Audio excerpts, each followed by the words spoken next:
नमस्कार मित्रांनो, आज आपण बनवत आहे भाताची खीर। तर चला बघूया काय काय सामग्री लागते। सगळ्यात आधी मी इथे घेतलेलं आहे दूध, त्यानंतर मग इथे शिजवलेला भात, त्याला मी ग्राइंड करून घेतलेला आहे। त्यानंतर आपल्याला इथे लागणार आहे साखर, त्यानंतर मग मी घेतलेला आहे इलायची 4-5, चारोळी घेतलेली आहे, काजू, बदाम आणि खोबरं किस। चला आता आपण सुरुवात करूया। आता इथे मी गंज ठेवलेला आहे, मी दूध टाकते आहे।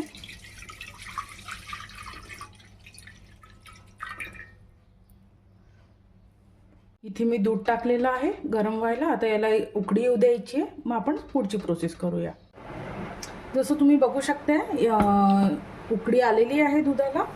तर आता इथे जे आपण ग्राइंड केलेलं राईस आहे ते मी इथे घालते आहे।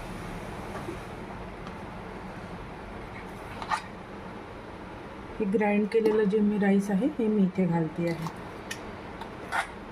हे मी आता इथे सगळं टाकून घेतलेलं आहे। आता इथे आपल्याला हे जे सगळे गळे बनतात तर याला कंटिन्युअसली फिरवत राहायचं आहे आणि या गळ्यांना असं प्रेस करत राहायचं आहे। हे जे गळे आहेत यांना असे प्रेस करत राहायचं आहे। जसं की तुम्ही इथे आता बघू शकता, इथे आता काहीच लम्प्स नाही आहे। हे सगळे त्याला मिक्स करून घेतलेले आहे। आता त्यानंतर याच्यात आपल्याला साखर घालायची आहे। तुम्ही आपल्या चवीनुसार साखर घालू शकता आणि मग त्याला अजून परतत राहायचं आहे कंटिन्युअसली। असं कंटिन्युअसली आपल्याला इथे स्टर करत राहायचं आहे जोपर्यंत आपली खीर गाढी येत नाही। जसं की तुम्ही आता इथे बघत आहे आपली दूध चांगला गाढा झालेला आहे।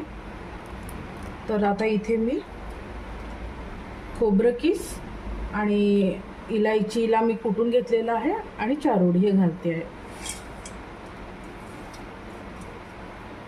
परत याला एकदा मी स्टिअर करते आहे, फिरवत आहे।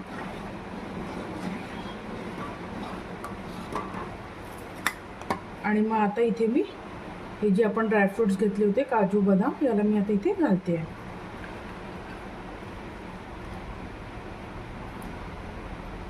आता इथे आपल्याला हे स्टर करायचे फक्त 2 मिनिटांसाठी। ड्रायफ्रुट्स टाकल्यानंतर एकदा अशी छान पद्धतीने उकळी येऊ द्यायची आहे आणि मग गॅस बंद करून द्यायची आहे। इथे आपली खीर तयार आहे। ही थोडी पातळ आहे पण थंडी झाली की ही गाढी होऊन जाते।